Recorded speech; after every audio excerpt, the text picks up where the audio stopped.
தொட்டதை எல்லாத்தையும் தங்கமா மாத்தின மிடாஸ் ராஜாவோட கதையை நம்ம எல்லாரும் கேள்விப்பட்டிருப்போம். ஆனா நிஜ வாழ்க்கையில ஒரு சின்ன காளான் அந்த வேலையை செஞ்சா எப்படி இருக்கும்னு யோசிச்சு பார்த்திருக்கீங்களா? இன்னைக்கு நம்ம பார்க்க போறது அப்படி ஒரு ஆச்சரியமான விஷயத்தை பத்தி தான். வாங்க இந்த தங்கத்தை உற்பத்தி பண்ற காளானோட ரகசியத்தை தெரிஞ்சுக்கலாம். சரி, முதல் கேள்வியே இதுதான். ஒரு காளானால தங்கத்தை உருவாக்க முடியுமா? கேட்கறதுக்கே ஏதோ சயின்ஸ் ஃபிக்ஷன் படம் மாதிரி தான் இருக்கும். ஆனா உண்மையிலே இது சாத்தியமா? ஆச்சரியமா இருக்குல்ல? ஆனா பதில் முடியும். விஞ்ஞானிகள் இந்த அதிசய நிகழ்வுக்கு ரொம்ப பொருத்தமா மிடாஸ் டச் அப்படின்னே பேர் வச்சிருக்காங்க. இது வெறும் கற்பனை கிடையாது, இது ஒரு அறிவியல் உண்மை. சரி, வாங்க முதல்ல இந்த தங்கத்தை உருவாக்குற காளான் அப்படின்னா என்ன, அது எங்க இருக்குங்கிறத பத்தி கொஞ்சம் விரிவா பார்க்கலாம். இது ஏதோ கட்டுக்கதை இல்ல, நாம ஆராய போற ஒரு நிஜமான உயிரியல் அற்புதம். அப்போ இந்த அதிசய காளான் எங்க தான் இருக்கு? இதோட கதை ஆஸ்திரேலியாவில இருந்து தொடங்குது. வாங்க இந்த முக்கியமான கண்டுபிடிப்பு நடந்த இடத்துக்கே ஒரு விசிட் அடிப்போம். இதோ இவர்தான் நம்ம கதையோட ஹீரோ. இதோட பேரு ஃபியூசாரியம் ஆக்சிஸ்போரம். மேற்கு ஆஸ்திரேலியாவில் தங்க சுரங்கங்கள் நிறைஞ்ச பகுதிகளில் தான் ஆராய்ச்சியாளர்கள் இதை கண்டுபிடிச்சிருக்காங்க. பார்க்கறதுக்கு ஒரு மாதிரி இளஞ்சிவப்பு நிறத்துல இருக்கிற இந்த காளான்குள்ள தான் ஒரு பெரிய ரகசியமே அடங்கி இருக்கு. ஆனா இங்கதான் ஒரு பெரிய ட்விஸ்டே இருக்கு. இந்த சின்ன காளானோட சக்தி பூமியோட நிக்கல. செவ்வாய் கிரகம், நிலா மாதிரியான இடங்கள்ல கூட தங்கம் எடுக்க இது உதவும்னு விஞ்ஞானிகள் நம்புறாங்க.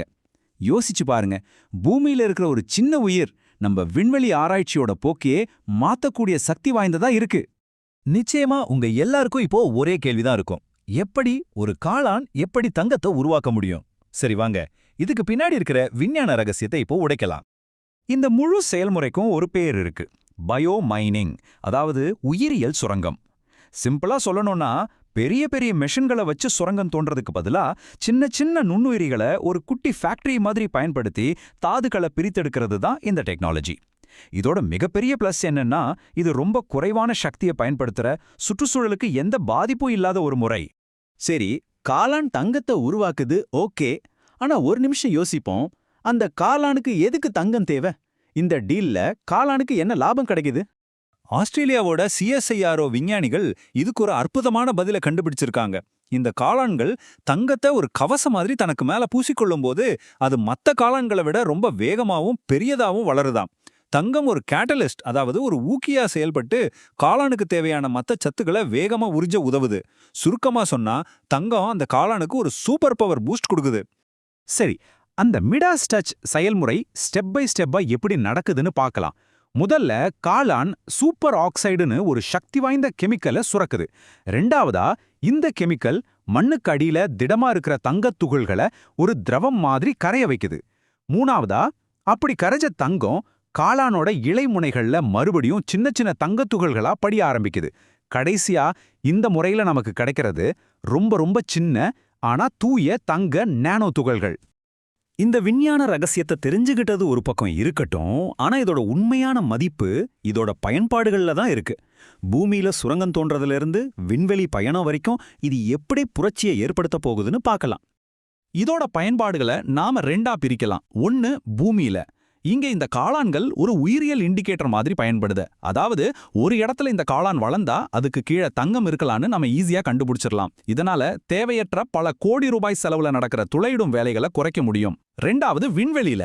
யோசிச்சு பாருங்க, பல டன் எடை கொண்ட மிஷின்களை நிலாவுக்கோ செவ்வாய்க்கோ கொண்டு போறதுக்கு பதிலா இந்த காளான்களை எடுத்துட்டு போய் அங்க இருக்கிற மண்ணுல இருந்தே நமக்கு தேவையான உலோகங்களை பிரித்தெடுக்கலாம். இது எவ்வளவு பெரிய செலவை குறைக்கும்? இது வெறும் யோசனை மட்டுமல்ல. நாசா மற்றும் ஐரோப்பிய விண்வெளி முகமை மாதிரியான உலகின் முன்னணி நிறுவனங்கள் இந்த பயோமைனிங் தொழில்நுட்பத்தை பயன்படுத்த ரொம்ப தீவிரமா திட்டமிட்டு வராங்க. அதனால இது எதிர்கால விண்வெளி பயணங்கள்ல ஒரு முக்கியமான பங்கு வகிக்கப் போகுதுங்கிறது நிச்சயம். சரி, இப்போ ஒரு நிமிஷம் யோசிப்போம். இந்த ஒரு சின்ன காளானோட கதை நமக்கு ஒரு பெரிய விஷயத்த உணர்த்துது.